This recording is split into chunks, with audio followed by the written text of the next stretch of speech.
Good morning, good evening, good afternoon. As long as it's all good, we want to be here to tell you what's going on in the wacky world of sports. Coming to you from the House That Happens, sponsored by Shuey's Bar and Grill, the only place to be in suburban Etobicoke, and right now only 8 minutes away from the Canadian Open going on, with a lot of great entertainment and crazy things that are going on, which we will continue to explain to you. Hi, my name is Cruz. And I'm Andrew Milani. And we're here to tell you about the iconic, insidious, and insane things that are going on in this crazy world we call sports. How you doing, buddy? I am very glad it's the weekend. It was a very hectic day, a hectic week at work for me. So I agree too. It really ruined last night. I want to apologize to the boys in Zapology for not getting out to Avenue Road. I heard they did a crazy show, but I give a bigger shout out to the people at Classic Albums last night who did Prince's Purple Rain. My granddaughter went, and she's not really knowing a lot about Prince, came away blown away, which was really cool. That is cool. I'm a big Prince guy, so that's awesome. Good to hear. And then she had to realize, we told her at that very same venue, Massey Hall,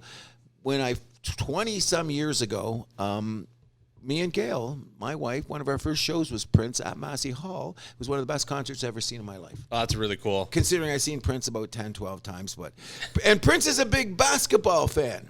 Is he really? I knew he's a big football guy. He was a big Vikings guy. And I also heard he had a fantasy team, which he had under some burner label, which we'll talk about later. I don't understand burner labels. You're going to tell me about that now. But speaking of... Just like an alias, basically. Yeah, so that means you can get on and lie? Oh, you just say, I'm this person, even though you're not. Okay, so anyways... When you're a celebrity, maybe... I'm not a celebrity status just quite yet. You know what I mean? When we build this house into a mansion. When we build this house out there, I want to give a big shout out to my friend Glenn LeCouvy, who I did not let anyone know that you can only turn 60 once. And that's what he did. So out there in Burlington, which I've often called Mississauga Light. Kind of true. Thank you very much. Now that we know that, we might go out there for the that festival on the beach, but we'll know about that later. More Italians in Burlington, though. Is there? Yeah, they built the Burlington Bridge. Oh, that's right. Come to think of it, and when we're sitting with a Milani, you know your history. I like that. Speaking of history, what do you think? What kind of historic event are we going to get out of the Stanley Cup final after that crazy win by Florida the other night? I thought they were dead in the water. I thought so too. But I stand by. I think that's going to be their only win. This final is reminding me a lot of 2007 when it was Anaheim, Ottawa. Oh, right. And Ottawa looked really outmatched against Anaheim that time, and Florida looks really outmatched against Vegas this time. Oh, you know what the thing about it is? I'm just finding Florida is doing too much of that sharpen your elbows stuff, because it doesn't seem they have the skill. You know what I mean? And like you pointed out, and I noticed that, and even one of the announcers was talking about the other night, the 12 deep forwards on Vegas is wearing people down, man. Like, you know what? And they're big boys. Oh, yeah. Coming at them consistently. They got a great third line. And a lot of people forget that Phil Kessel, and he's a healthy scratch. Oh, I forgot about that. He can't even make the lineup. There you go. I forgot about that. Wouldn't it be great if he got in at the last minute? But he's got his rings anyway. Well, he's going to get his name on the cup if they win anyways, because he's played the 25 regular season games and one playoff game, so he's qualified. Good. Oh, that's cool. I'm glad. For a veteran like that, that's the way it is. So what are you saying tonight? What are we getting tonight? My prediction is who wins tonight wins the Stanley Cup. I mean, I think history Vegas is says taking it. That. Okay, I'm not, but I've been on the fence. You know what I mean? Because I can't pick a team, and we're in the Southern Belt and all that other stuff. I'm of the belief, because history has said, in these situations, especially especially when we're in their house now, so they got to win to keep it going. Right. Okay, and how many times does people come back from 2-0? Not a lot. So suddenly, if they win tomorrow, it's a best out of 3. Florida's, tonight. And then what are they going to go? They're going to go to straight down Goon Road.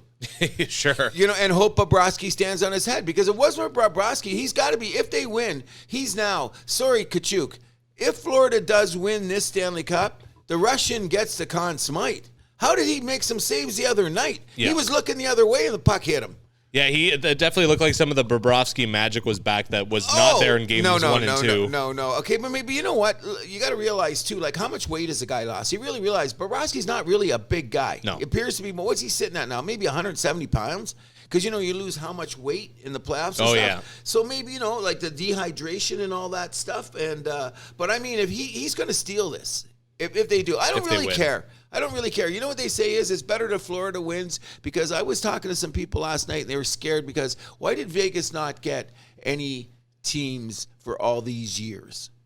oh, because of gambling, they're going to buy a championship. So are we going to hear this now every time Vegas wins something, they buy a championship?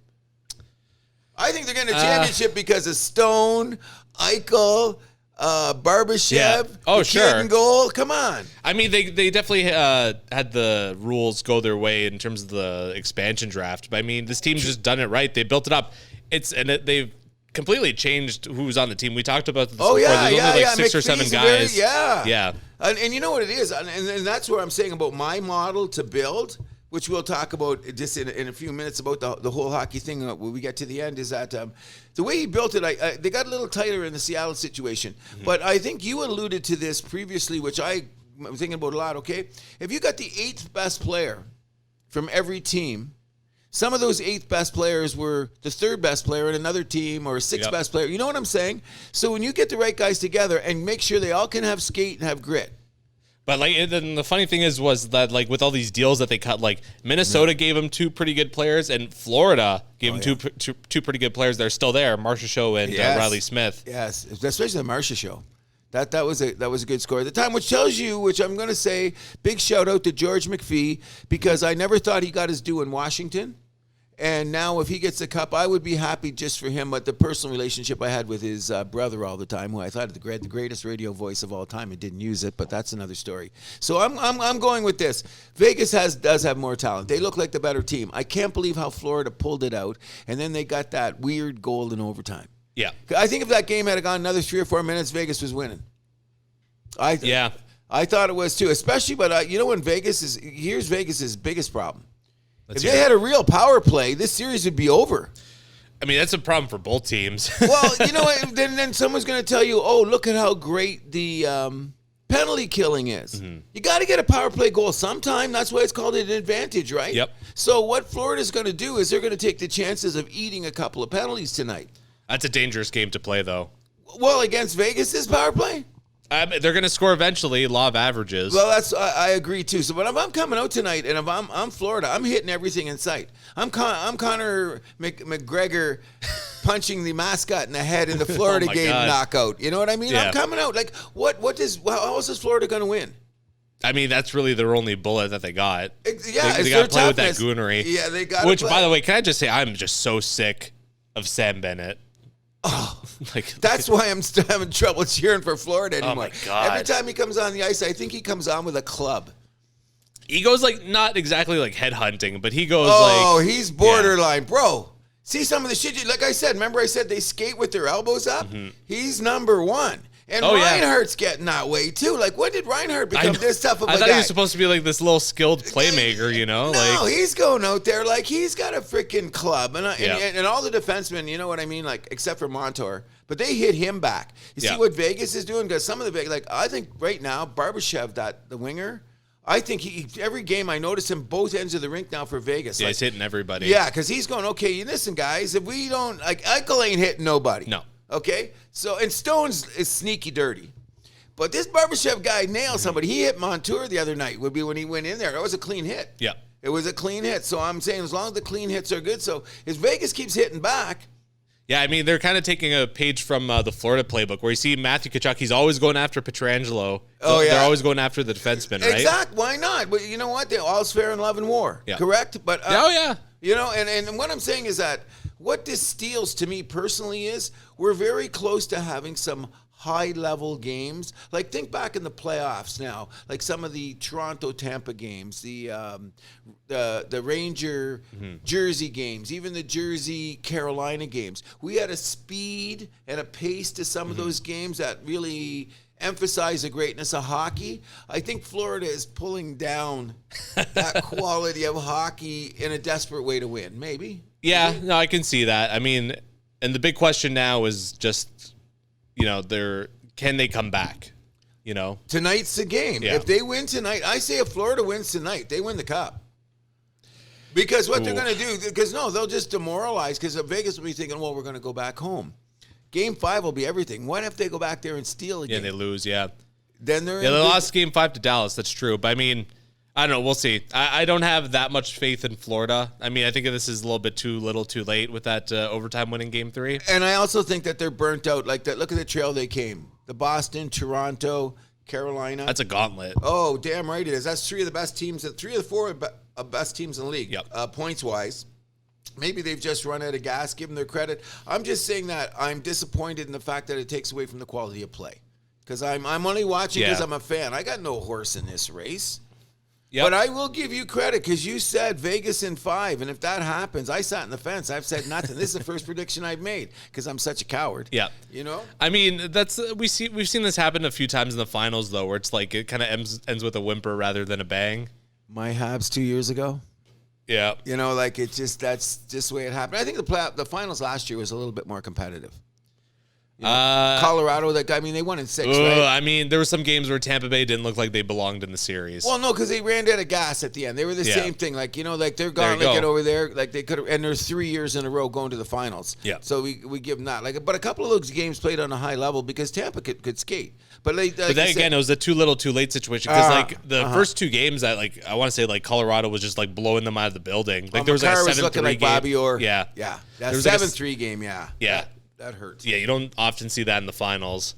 You know what, though? What would we expect tonight? What if the wheels fall off and Aiden Hill gets a little shaky because he's been solid? I don't see the wheels falling off for him. He's been very, very good. Okay, but he's been a Conn Smythe he has to be. Contention, but I say Marchessault will be the guy. Right now, I think it's Eichel. Nah. I think as Eichel does a lot of the little things well. You know, he's the guy he gets hit good. What? He gets hit good. Oh man, that was a scary play. So if you haven't seen, perfectly legal. Agreed. So if you haven't seen it, Matthew Tkachuk just caught Jack Eichel with his head down. Oh, and it was weird the way Eichel fell, where he kind of fell forward, and people were saying the way he kind of went down just kind of made it worse, basically. Yes, yeah. I think what I think was that when he was in the moment, he's just thinking okay, just get down. Because he's thinking about the neck, obviously, right? The injury. Oh, yeah. And that's the way he felt, too. And if you realize, he's seen him half a nanosecond. Yeah. Like, he's seen him, but it was way too late then. But he went into a defense mode, which was kind of weird. But that kind of falling usually leads to saying concussions, which he wasn't. Because Eichel's a big boy. Oh, yeah. And you know what he said after the game? I give him credit. What did he say? Something like clean hits are clean hits. Oh, yeah. And I like the guy because I always thought he was a bit of a bitch for a while there. But he was gaining that reputation. Yeah, but he's shedding it. He's shedding it here in the playoffs, especially when you take a hit like that and you get back up and you're on the net. He never even missed a shift, did he? No. I think he was in the dark room for a little bit. Or I don't even gave him the smelling salts. Yeah, and then they're okay. Okay, we're good. Let him back out there. But back to the Conn Smythe debate. So Elliot Friedman and Jeff Merrick's podcast, they brought up an interesting point where in their opinion, and they're very plugged in. So when they say there's 5 guys that are in contention, I say these are the 5 guys that are in contention. Oh, I right? agree. Agreed. So they say it's coming down to Eichel, Marchessault, Mark Stone, Pietrangelo, and Aiden Hill. That's too many guys with too many votes. But I mean, there's not that obvious favorite though. That's the point, right? Okay. And for the Conn Smythe, you only get 3. You get 3 votes. Okay. Oh yeah. Okay. But who's voting? It's the writers. Okay, the writers. So what they're doing is it's like the polls in Toronto right now. Everyone's saying that Olivia Chow's going to win because they're telling you that. Sometimes I think Elliot Friedman, they're telling you that because they want you to go there. Because 5's too many to me. I see. No, I agree. But I mean, by the way, big shout out to Merrick. I like him. I like both of them a lot. Merrick's got the Toronto Toros thing in his background. I think that's pretty cool. But I like his takes on it. He's not too bombastic and he's well informed. Mm-hmm. You know what I mean? Agreed. I will eventually, I'm saying in the next one, we're going to try to invite people on. He's one of them. I'm going to get John Crick on here. You watch. Okay. I'm going to do my best to get John Crick on, but that's before football season starts. Sure. But back to what I was saying, so it's going to come down to those 5 guys, which. Too many guys. I agree, but it's a lot of different voices there. Okay, so now we got the house that happens. And now, you have a vote and I have a vote. Who are you voting for? So let's make it legit. So you have a 3 players on your ballot, right? Okay. Number 3, I think I'd give my number 3 vote to Aiden Hill. Okay, I'll agree. I'll give you number 3. 2 is Marchessault, 1 is Eichel. I'm the other way around. Okay, I'm going to say Eichel. So we're almost in agreement. Yeah. Stone, I don't think so. I think it's going to come down to Marchessault and Eichel at the end of the day. Oh, I do too. Were you surprised that Stone was in there? Was it just because his leadership, or he got a couple hits in? Because when they brought Stone up, his numbers are okay, but he's looked tired. He's one of the guys looked tired. His numbers aren't that far behind Eichel and Marchessault, though. That's the thing, right? No, agreed. And I think he's been a little more consistent with his scoring, I want to say. Oh, yeah, over the thing because Marchessault, like you pointed out, had a slow start. Yes. But Stone's done the other stuff too. Like he's done the dirty work. He's fallen down. He's drawn penalties. He's done the stuff and the stuff you don't see in the box score. Yeah. Stone's got a lot of that going on. I don't like the guy personally. I never liked him in Ottawa. I never liked him there. You know, he's one of those players that grates on me. Probably a cool guy to have a beer with. I bet. You know what I mean? I've always been a Mark Stone admirer personally. He was one of those guys where those 2 times that the NHL didn't go to the Olympics, I was like, he would be on my 4th line on that Olympic team. The last time around, I think I would have, he would have been a 4th line guy. Yeah. Which is going to be a subject for another show because I wonder what's going to happen in the next Olympics because a lot of these guys haven't had Olympic taste. A lot of the new young stars. McDavid, McKinnon, all those guys. Austin Matthews, Marner. There's a bagload of them never had that experience, including like Matthews, the American guys, and a couple of European players too. But that's a story for another day. But anyway, I hope everybody enjoys the game tonight. At the House That Happens, our number one thing is, especially when we don't have a horse in the race, is we want to talk about the greatness of the competition. Yes. Agreed? Agreed. With that being said, the greatness of competition that's going on in the NBA Finals has taken a turn that I'm really starting to say the Joker is going to get his due. Oh, yes. Is he going to get of course we're talking about the NBA Finals here. What about Jamal Murray? Are they just going to give it to the Joker because he's already won 2 MVPs? He's played amazing. You know, and his basketball IQ is really, I seen him make 2 passes last night that I just went, that in a crowd. Yeah. In a crowd to Aaron Gordon because Aaron Gordon had a huge night last night. He did. Huge night. And he was a beneficial of what? They were banging on frickin' the Joker and the Joker slid him the ball. Yeah, and Joker got into foul trouble at the end of the game last night, too. But that was okay. They were comfortable then. Yeah. I thought they were comfortable. The game was getting a little close at points towards the end, but then Denver, they kind of pulled away at the end. Yeah, because the big shot. Gordon made the play. Jamal Murray made a shot. The guy that hasn't played is I thought would be a little more, and I'm wondering if he has another nagging injury because he's one of those guys. But Michael Porter Jr. has been there, but he hasn't been the presence that I thought he would be. Mm-hmm. I thought he'd have a little bit more Jamal Murray. People are talking more about Aaron Gordon than they were talking about Michael Porter Jr.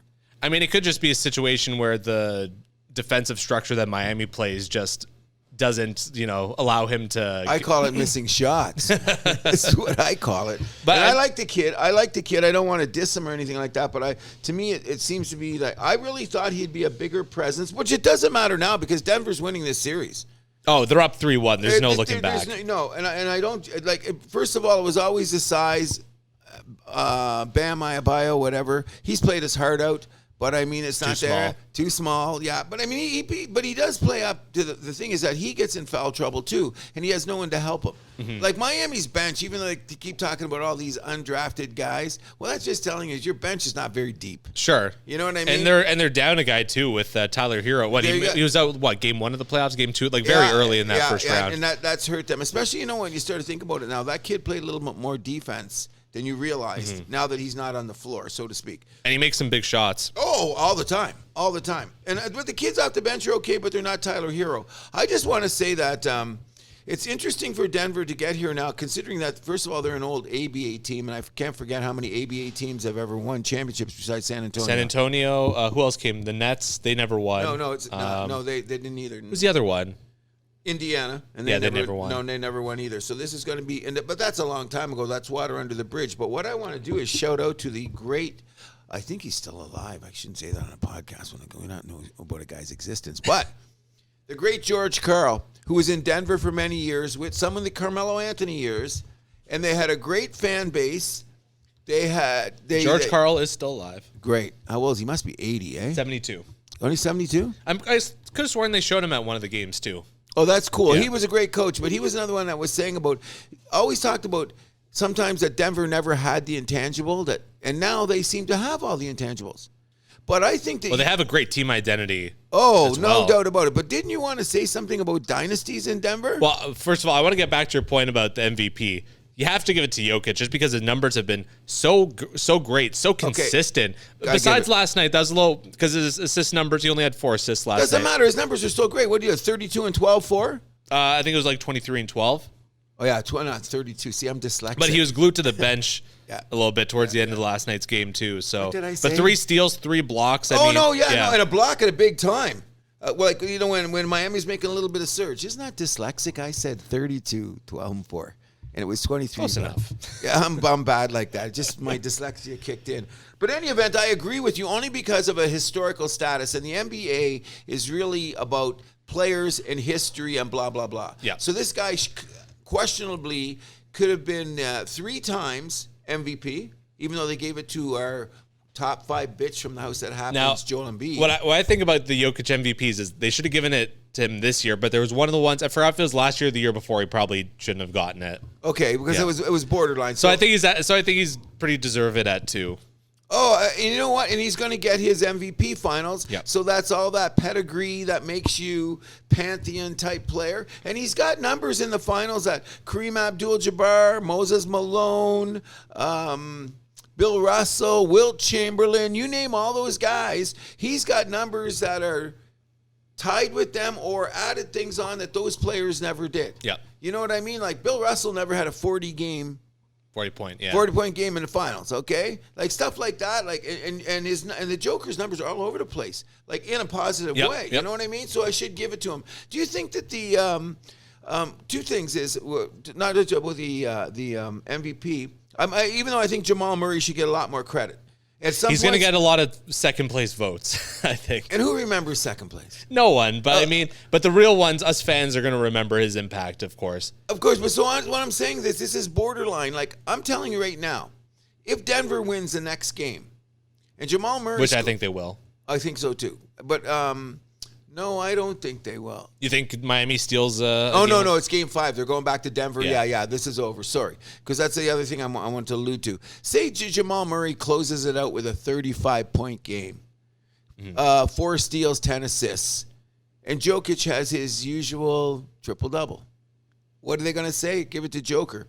But I think at times in this playoffs, I think at times some of the biggest shots made by that Denver needed were made by Jamal Murray, which makes you just as valuable, okay? Like, I mean, we're talking from the first series till now. How many times in a point in a game where a team was chasing them or something was going on and Jamal Murray made that shot? And he just set a first in NBA Finals history. I don't know if you saw that last night. What's that? First player to record double-digit assists in his first 4 finals games. Oh, right, yeah. Never done in the history. Yeah, that's... So there you go. Yeah. You know what I mean? So if I was tonight and they win, or the next game, so it's just tomorrow night, right? No, it's a 3-day. There's 2 days in between, so Monday is going to be Monday. Game 5. In any event, if he has a big game on Monday night, the writers are going to give it to him for a historical point of view to the Joker, which I have no problem with. Mm-hmm. I have no problem with. But I'm wondering if I was one of those writers and I had that voting card in front of me, what would I do? You'd be like the writer that gave the MVP to Van Vliet. There's the one writer that had Van Vliet as his MVP. Yeah, you heard about that, right? Yes, of course. And you know what? Van Vliet looked like he deserved some credit in that series. Remember, he did. You know what I mean? But I'm also going to be biased to the fact that he's from Kitchener. He's that Ontario guy. He's Canadian. Get us on the map. So I would have that little, which is nothing to do with basketball. But at the same time, that would influence my vote. Birds of a feather flock together kind of deal. So I would give it there. So in any event, the one before we get away from the NBA talk here. Well, I want to get back to the dynasty talk. Yeah. So that's what I was going to say. Before we get away from this whole thing, is this the start of a Denver dynasty? It certainly looks like it could be, because all these guys, Jokic, Murray, Porter, Gordon, all under 30. All under 30. All locked into contracts for at least the next 2 years. Yes, and they got a couple kids on the bench with potential. Oh, yeah. You know what I mean? Like guys that they're 7th and 8th guys, but they said they've got a couple kids. I forget the kid's name. He's from out west. Christian Brown, he's been unreal this playoffs. There you go. And where did he come from? Won the national title last year. There you go. So that's what I'm saying. He's what? So he's only 21, 22. Okay, and he's on a rookie deal, so he's going to be stuck with the team. So that's 5 guys, but there's another guy. If you got the line, you got their line up there. Yeah. So Jokic is locked in. Well, his new contract kicks in next year. Jamal Murray's got 2 years after this. Michael Porter's got 4 years after this. 4 years, yeah. Aaron Gordon's got 2 years after this with a player option the next year. Contavious Caldwell-Pope is signed for another year. He's got an option after that. I forgot about him, yeah. Yeah. Yeah. And do you think there's how much of an advantage is there really in Mile High? Altitude-wide? I think there is. And okay, so why haven't they won already? It's because they didn't have the teams. God bless George Karl. I hope he's in the house. Because they never had a guy like Jokic, like a superstar like this. Let's be real. They had Carmelo. With what? With what else? But that's what I'm saying. The whole team structure at the time. Carmelo did have a couple good teams, but they never won more than the first round. Yeah. I don't know. You know who Woody Page is, of course.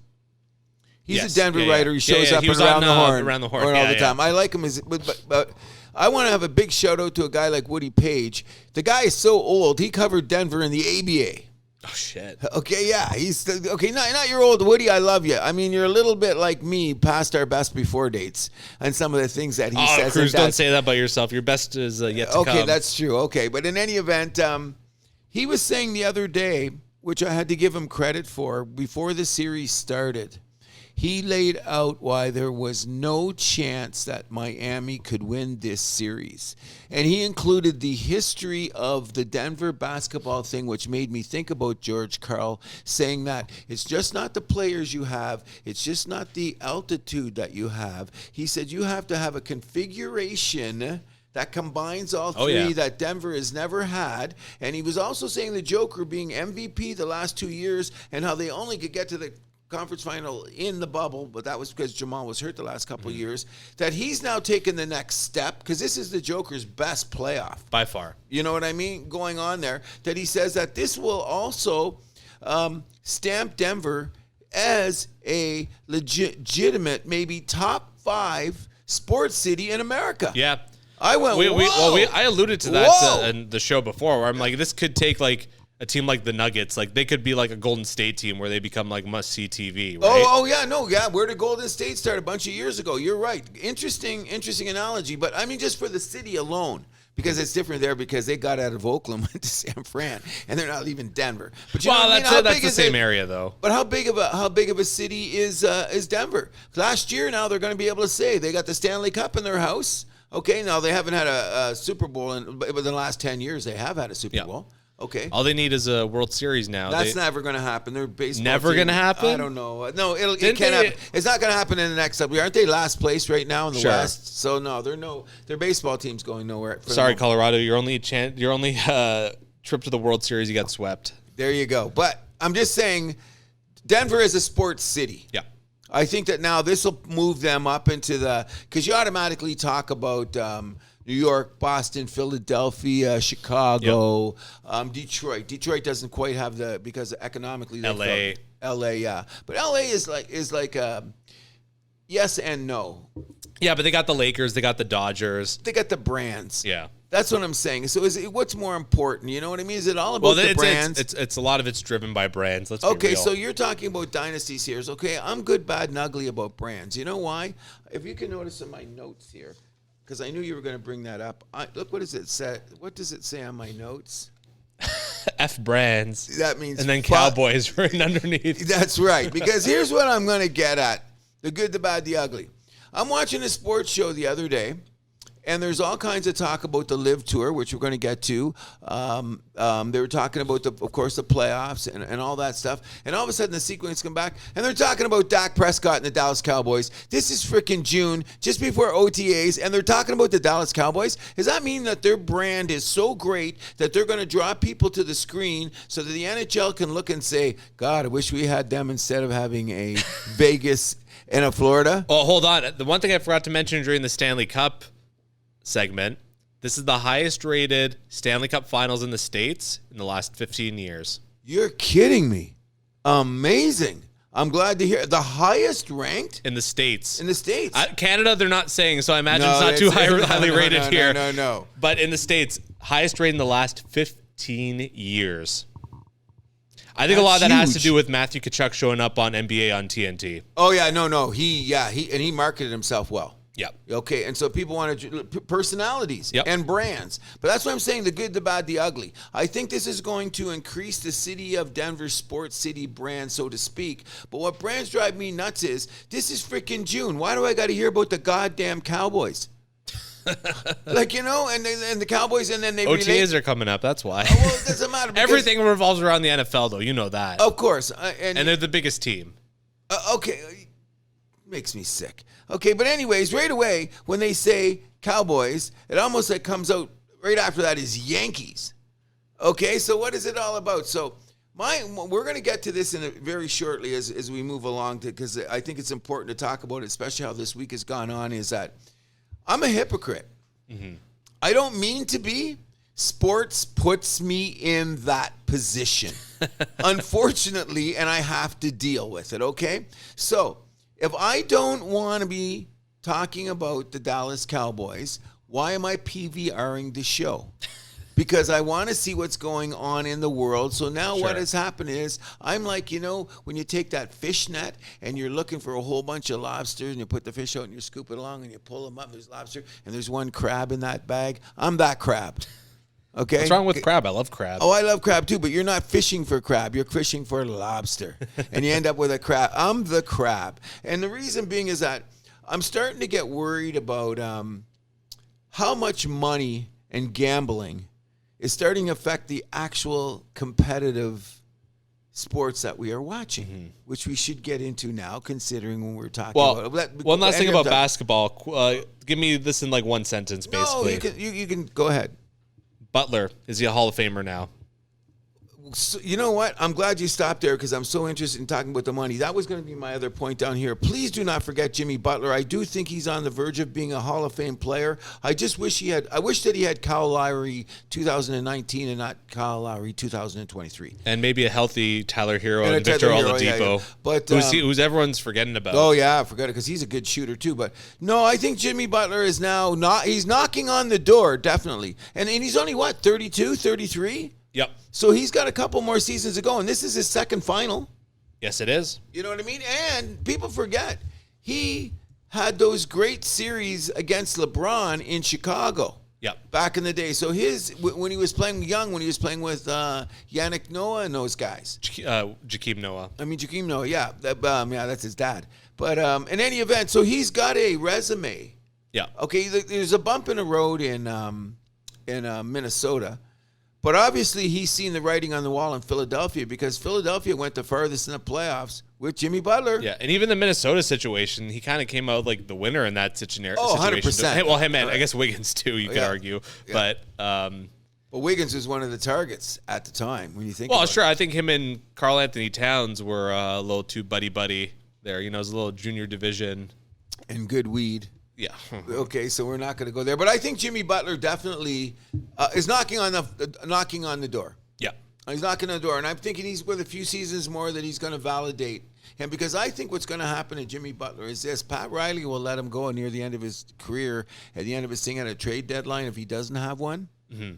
So like a team needs that veteran presence at the end. I think Pat Riley would be not next year or the year after, because Jimmy signed for 4 more years. I can look that up quickly. Yeah, but I think he's got 4 more years on his contract, because when he left Philadelphia, this is only his third year. I think, maybe. This is his 4th year on Fourth Miami. year, so then he signed for 6 or 7. I think. 5 is the max. Is the max? So what's he's only got 1 more year? Didn't they reboost him then? Possibly. Yeah, they did reboost him. Yeah. So his new contract kicks in next year. Yeah, that's what it's. So what, for how many more? Another 5? It's 2 more years, and then he's got player option. A player option, yeah. So I'm saying the opportunity. I'm. You know what? We're all at the house that happens. I do believe we are Jimmy Butler fans. I like Jimmy Butler a lot. Exactly. I like him so a lot. I mean, if you had 5 Jimmy Butlers on your team, you're winning. You're creating a dynasty. Things get a little weird though for Miami next year, because Tyler Hero's new contract kicks in. He's off that rookie deal, so it's gonna be a little bit tighter around the cap there. So they might have to. And Lowry's got another year left on his deal at like almost $30 million. That's going to be tough to justify at times during the regular season. They might buy him out. You never know. Yeah. You never know, because they don't have the same penalties quite like the NHL does. No, it's easy to cut a guy in the NBA. Yeah, so easy. That's what I'm going. So I think that God bless Lowry, because the thing is, Lowry, he was almost knocking on the door of Hall of Fame, but I don't think Lowry will make it. That's sad, because I really hope he does get in the Hall of Fame. I don't think he has enough credentials. He gets in the Hall of really good. Oh, well, he'll get that too. But I think DeRozan's had a better career now as we've gone along. 100%. You know what I mean? So DeRozan's knocking on the door of the Hall of Fame closer than our buddy Kyle Lowry is. But anyways, good luck, Jimmy Butler. I hope everybody enjoys the game. I hope it's over now. Like, it would be nice if if it would be great for the drama of sports and the competition and the reason why we watched it if Miami snuck into Denver and stole a game and we got a game 6. That would make me personally insanely happy, because what I was alluding to as we're finishing up this basketball thing is what's going on in the world of sports with money. You know, is it really starting to? You know what? There's a battalion of lawyers out there that are making so much money on sports. They have nothing to do with the competition. They have nothing to do with the structure of the league. They have nothing. Oh, except they hook up with agents. So I should think about that vermin too. And what I'm alluding to, of course, is the whole LIV PGA DB Tour. What's it called? The DP World Tour amalgamation. Bro, what went on there? Oh, they took the money. Even though Buddy there from the PGA, the commissioner, was... Snake. Yeah. Oh, for sure. It's like, you guys don't take the money. Oh, but when the money comes to us, we'll take it gladly. Okay, so what now this is where I'm having my great my quandary, or whatever you want to call it, is this. Dustin Johnson and Brooks Koepka and Patrick Reed, these guys must be laughing their asses off. Oh, they won. Okay, they won. Okay, and not only that, but I don't like. Did you see Phil Mickelson in his little tweets, like calling out Rory McIlroy? I don't get Phil. I Phil's really don't a get schmuck. that guy. He's turning into a greasier, slimier. Okay, let's get talking about Phil Mickelson. You know why he had to go get that money? Where's your house? Remember we checked up his net worth as opposed to what he won? Investigated He's for got some insider trading, gambling problems, blah, blah, blah. And you're going to call out McIlroy. And you know what I'm saying now is I'm on the side. Okay, maybe LIV won, but they won in this way. Is Saudi money now whitewashing everything in the world so we forget about all the other things that McIlroy and Justin Thomas and a few of the other players brought up? Like, is this blood money?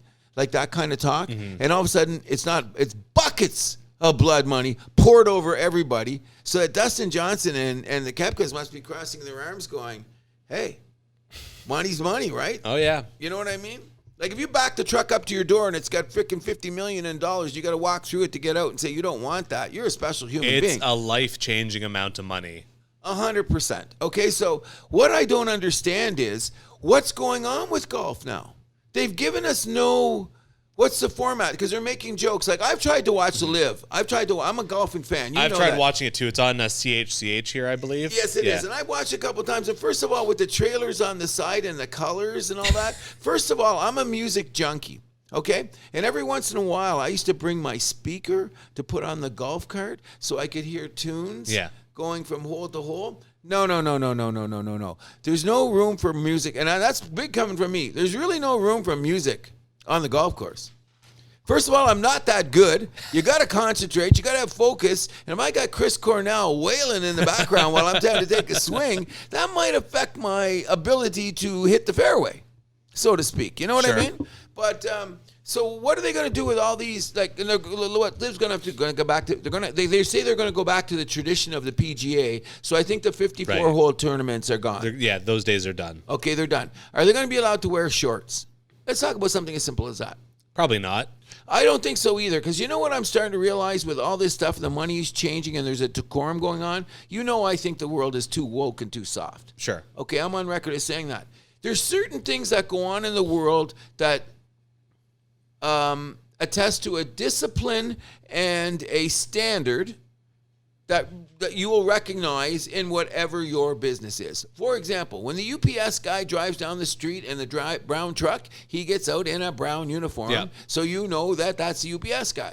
So when I go out on the tour, when I see a guy in his pants and his uniform, that's out of respect to the game. Yeah.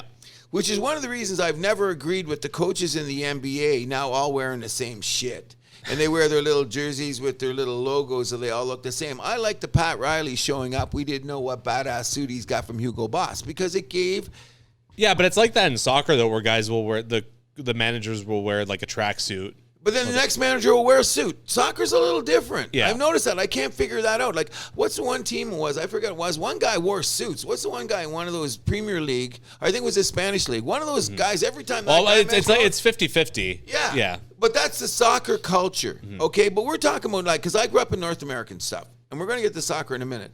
But what I'm saying is I think there's certain standards and there's certain traditions and certain disciplines that I think should continue so people will understand you work for these things. They're not given to you. So I can show up in my khakis with my papers in the back playing Soundgarden and let's hit the fairway. That's not golf. Well, as soon as the golf's over, I'm ripping the Chris Cornell. Right. Okay, but you know what I'm saying? When you're inside the ropes, you know what I mean? Or inside the lines, I'm thinking that, well, how much is money corrupting the competition for the reason I'm watching sports? You know? Yeah. Okay. So you went to a lot of places there. Okay, and I didn't mean to go that far, but what pisses me off is I'm such a golf fan, and I don't know what are we going to get in 6 months? Honestly, I have no idea how this is going to play itself out. That's why I'm screaming this way, because help me out, because now you've got money, you've got rules, you've got where they're going to play. Yep. Who gets to play in what tournaments? Okay, now the PGA, they're no saints in this. No, I mean the thing that killed me that I found out this week was that the PGA takes 10% of the endorsements Of everybody. For life. For life, yeah. That's fucking insane. That's criminal. Okay, is what that is. Okay, but that should not be allowed. Okay, so what do they do now? Look at this thing. There's the other part. Oh, I know. It's ridiculous. And then, like, the other thing, too, is that, like, the PGA was making more money, but they weren't raising the purses. Where's that money going? That's why Jay Monahan's going to be out of town real quick. Oh, hell yeah. Okay, he's going to go. You know, Rory was one of the guys there in that meeting that was saying he's got to go. He's got to go. Oh, yeah. But if those of you that don't know that either, there was, I guess, Jay Monahan announced in Toronto. He announced this deal. Same last year in Toronto. He announced this deal to the golfers, and then immediately one of the golfers, we don't know who, I suspect Rory. Or Justin Rose. One of those two, got up and said, we need new leadership, and got a standing ovation from the golfers. From the golfers, yeah, immediately. But you see, that's what's cheesy about it, okay? These guys are so like Monahan, and you know what? I'm not going to say that Rory and Justin and Justin Thomas and the Spieth and the Justin Roses guys, I'm not saying they were being self-righteous. I'm saying they were respecting the game. They were respecting the etiquettes. They were expecting about, like, what we represent. Right. Okay? And Dustin Johnson said, I'm taking the money and running, bro. Mm-hmm. We out of here. And now who wins? How do you compensate Justin Thomas? I hear the word around the campfire is we have no idea what LIV offered Tiger. I've heard it's $800 million. Okay. That's the number I heard. Okay. People were reporting it was up to $1 billion, but, like, I mean, you round it up a little bit, whatever, right? What's the Tiger? What's that $100 million to Tiger? Okay. Yeah. So how do you go back now? And Rory was offered money, and Justin Rose was offered a bag. Yeah, McIlroy was offered, what, 300? Oh, yeah. Apparently him and Dustin were the most, right?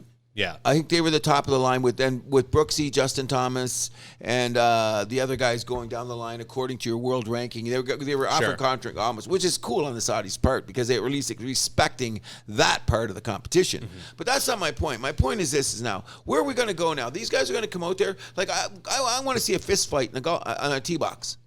That might happen. That's what I'm saying. Let's get it on. Like, what's going to happen? Then Patrick Reed comes up and says, "Hey, Rory, you still sucking my dick?" Punch him right in the face. Like, you know what I mean? Like, you can't say that because what happened here is we have an integrity issue. Well, maybe we do, we don't. But now what happens is the Saudis have taken it all away and the battalion of lawyers have won. So where are we at? That's what pisses me off, bro. That's what makes me. And that's why I had that crazy amble about all those angles because they're going to affect it in every way. We got about the next year to figure out. But everything I say when I'm going to listen back to the show, all those angles are going to affect the game. I PBR golf. Yep. You know what I mean? I've been watching golf as much as, like, I discovered golf at the end of high school. Remember when you're a kid, you see golf on TV and you see the green gas guys walking around. Yeah. Why is anyone watching this? Now I'm a junkie. Yeah. You know what I mean? I'm the guy that gets up at like 3 a.m. to see the freaking British Open tee off. Oh, yeah. I've done that 1,000,000 times over the years to get up just to see the beginning of that tournament. So what happens now? Am I going to have to get up at 3 a.m. to see a huge tournament in freaking Saudi Arabia because they're going to want to have tournaments in their place? Oh, Donald Trump's going to get in on the game. whether you like it or not, because he's already set up a bunch of the LIV tournaments. He opened the door to use, because when they say, oh, well, what venues, and of course Trump being that kind of guy that he is, backdoored it, because what was it? Yeah, he'll facilitate a few deals. Oh, I certainly did. And 4 of the events are Trump owned courses. Oh, really? I didn't know that. Yeah, and he's responsible for them. So Trump's going, oh, now they're all together. He's loving it. He's 100% loving it. So what happens when we have a game here? Because someone tried to compare this, which you're going to find this interesting. Someone tried to compare, Formula One. Oh, that's exactly where I wanted to go to next. So the Saudis have been trying to buy Formula One. Apparently, Formula One is worth $20 billion, and they've been offering in the ballpark of $25 billion is the word around the campfire. I think pretty soon they're going to start to up the offer. Because Liberty Media, who owns Formula One and the Atlanta Braves, I mean, at a certain point, you can't compete with that money. No, at a certain point, it's gonna be like, well, I mean, we owe this to our shareholders to take this money, right? Okay. That's the way it is. That's like, otherwise your shareholders are gonna be like down your throat. Like, why didn't you take that deal? That was stupid money. You should have taken it. Okay, so then from now on, what we're gonna do is this. Then there's no more Black Lives Matter, no more Pride, no more women's, no more U2, no more nothing on sporting events. Because now that you've let the Saudis in, I think a lot of that is starting to come on its way out, because a lot of these issues are starting to come to a head in sports. We've seen it in the NHL this year. We've seen it right in our hometown with the Toronto Maple Leafs, Toronto Blue Jays. We'll get to that in a minute. But think about this, Mr. Milani. What is going on here? Okay, is it what they're going to do is the power of money. That's going to be the name of this show, by the way. The power of money is getting so great that what is happening is we're not talking about the competition anymore.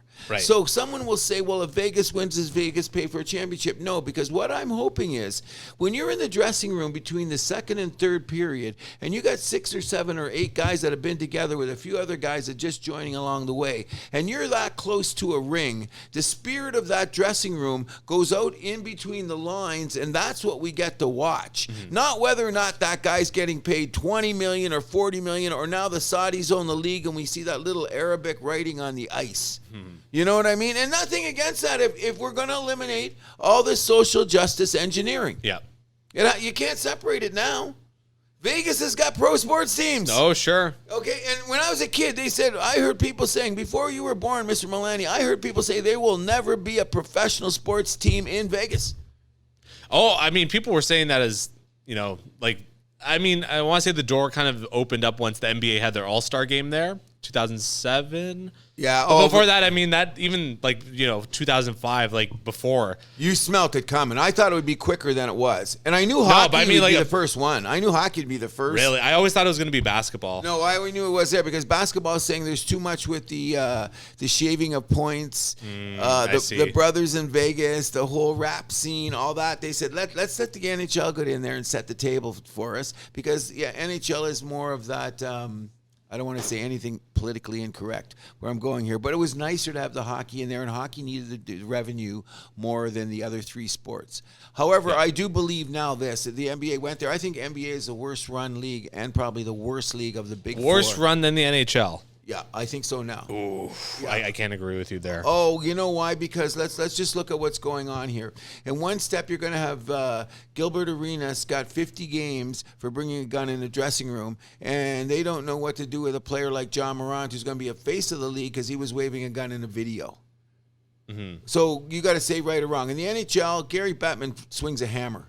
He just put the hammer down. It's over. We're done with it. That's his record. We know that. It's an inconsistent hammer, though. But he puts a hammer down. He puts a hammer down. So in any event, is that the quality of the games in the NHL is most times better. There's not so much load management, and the salary cap makes it tighter, almost NFL style. Even though you and I both alluded to the fact that we do want him to go to a luxury top in the NBA, an NBA system. Yeah.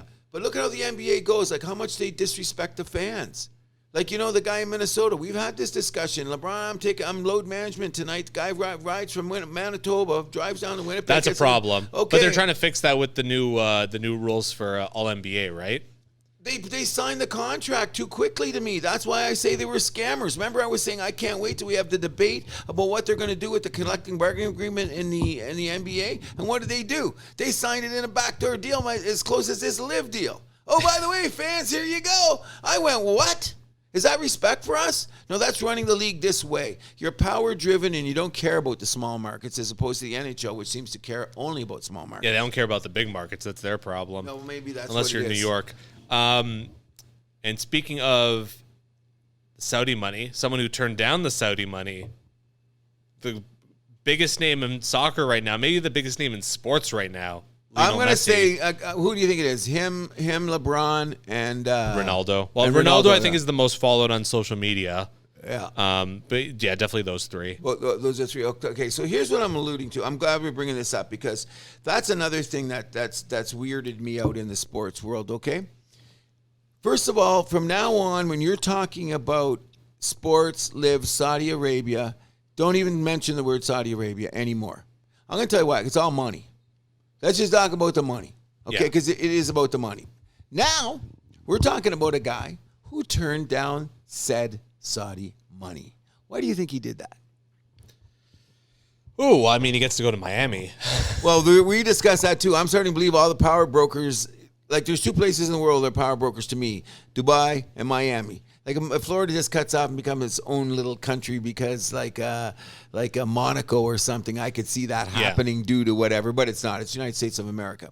But in any event, I don't want anyone to think that Messi got all righteous here because he turned down the money. The guy's been involved in tax evasion. Yeah, that's right. He's been done a bunch of sketchy things with money. I think you said before the show, which is a big gainer, is that Apple deal, that streaming deal. Yeah, Apple, Adidas is involved in this as well. Ownership. Yep. Ownership of, which that means him and Beckham will both be owners now of this Inter Miami team? Because Beckham's not the principal owner, is he? No, I think he's just kind of like the face of the ownership group. But he does, but doesn't he have he has a 10% stake in the team? Or probably like a sizable chunk. Yeah. But Messi doesn't have stock right away. I think it's like later on he'll have like options of like up to 35%, I heard. Yeah, when he has to play for 2 years to be involved in that for anywhere. I think there's a stipulation on the length he plays. Probably. Because if he plays 2 years, okay, now you can have your stock there. Yeah, because you can't have it for a minute. But another interesting thing is we're talking about money, and you pointed it out to me, and it's been all over the sports shows now, is can you tell our audience what the price of the tickets were and after Messi? This is nuts, bro. Oh, what was it? Like the cheapest ticket before this was like, what, $29 Now the cheapest ticket is over $450, close to $500. The cheapest ticket. Who's paying for that? Who do you think?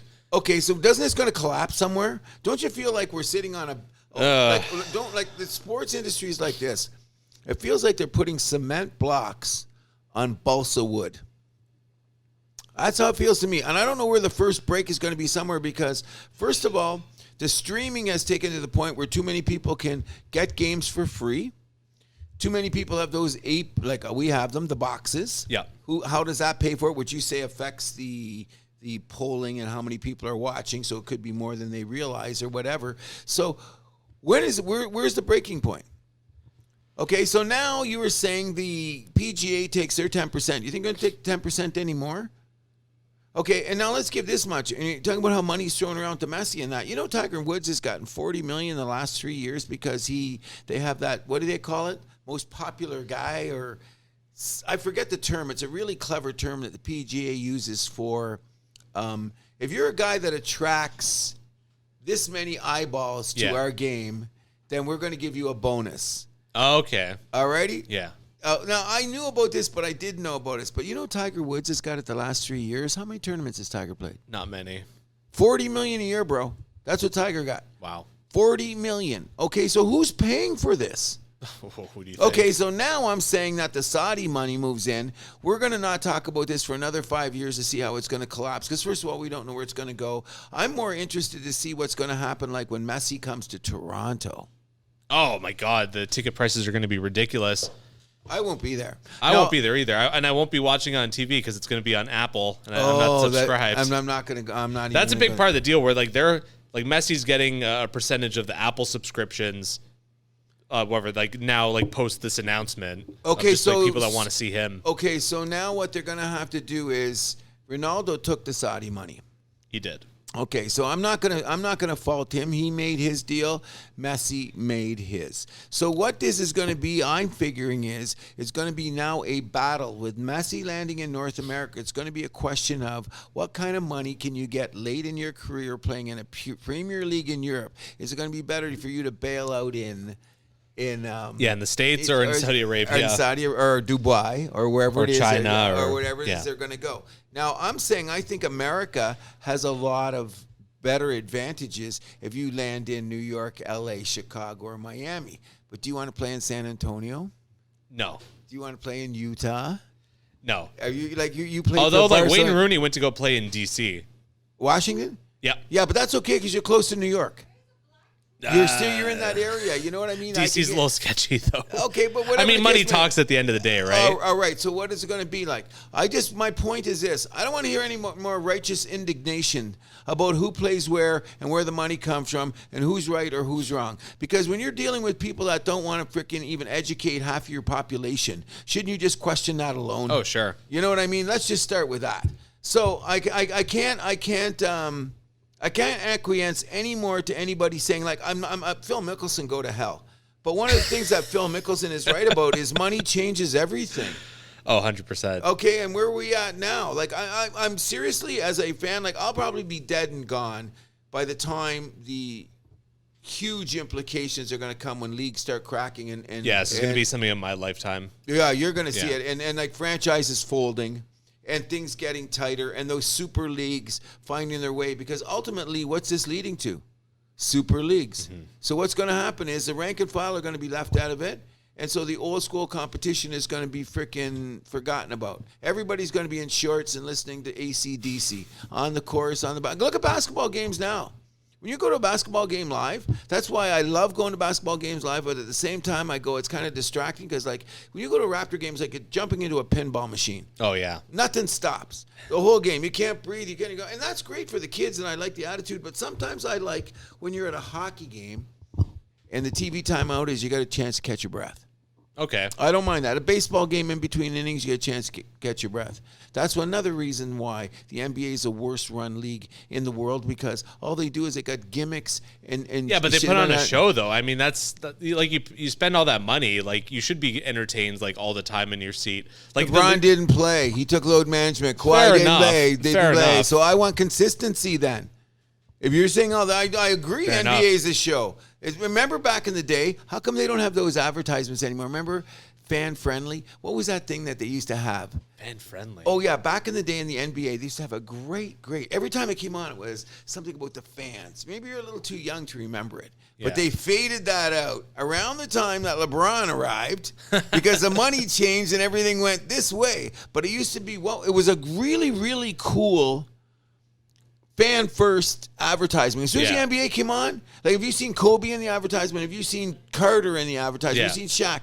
It was really, and then they'd show them talking to a fan. Very well done. But they can't do that anymore because they don't respect the fans. No, they don't. You know what I mean? Like, come on, stop it. Although Jimmy Butler went to go see that kid that that's amazing. Yeah. But Jimmy Butler is the anomaly of everything in sports. You know what he was drafted? What do you mean? Where like what spot? It was like 20 something, wasn't it? I think it was the last draft. Like, you know, NBA, there's only two rounds. Yeah. I think it was the last pick of the second round or pretty well close. No, he was a first round pick. Or was it first round? Yeah. No, he wasn't. Was he first round? Then the last pick of the first round. That might be right. Already. Check the other show. Last pick of the first round. No, he was a first round pick where, oh my God, I just passed it. Yeah, 30th overall. Okay, all right. Now let's go back. Round. Let's talk. Look, this really tell you how about money and how mess the NBA is. Can you quickly yell out who are the top 10 players drafted that year? Let's hear this. This should be entertaining. If nothing else, NBA go to hell, which I still be watching because I'm a hypocrite. Well, I mean, drafting is whatever. It's. I say it's inconsequential at times. Where's Anthony Bennett? Marcus Fultz is a sixth man. Come on. Oh, was he in that draft too? Okay, so number one that draft was Kyrie Irving. Okay, that's a good one. After that, there's a junk draft. Number two, Derek Williams by Minnesota. Where's he now? Number three, Enes Kanter by Utah. Where's he now? He's playing in the league, but he's like an eighth guy. Tristan Thompson. Oh, where's he? Hanging out with the Kardashians? Okay. Jonas Valanciunas. Oh, okay. I know you got some love for him. Oh, huge. He should have been a higher pick, but he got picked before Jimmy Butler by us. He was a top 5 pick. Yeah, by us. I remember that. It was us. Yeah. Number 6, you're gonna love this one. Jan Vesely. Was that Indiana? Washington. Washington. Okay. Oh, what a great pick there. Number 7, Bismack Biyombo. Where's he now? He's playing. He was a bench guy in Phoenix. Yeah, right? Okay, so still junk. Number 8, Brandon Knight, who I thought he was gonna have a good career. He kind of. I thought he was going to be Kyle Lowry. What's that guy? Brandon Roy, whose ankles went. I thought he was going to be one of those guys, but Brandon Roy went because he got injured. So that was that. And who's number 9? Kemba Walker. Okay, pretty good. But he's not in the league right now either, is he? Number 10 was Jimmer Fredette. Oh, that guy's so bad. By the way, I'm not going to say his color. All right, I would say that. But I mean, some other notables in the first round. Klay Thompson went 11. Yeah, he should have been higher now. Kawhi went 15. There you go. Think about that. Kawhi went 15 and Jimmy Butler went 30. And then Nikola Vucevic went 16th. Oh, he should have been higher. You know what I mean? Think about that. And Jimmy Butler went 30th. Boy, the scouting staffs are good that year, right? I mean, NBA scouting though, that's like reach in and like I find it's the most unpredictable one. Well, because you take Marcus Fultz number 1, you got Conn.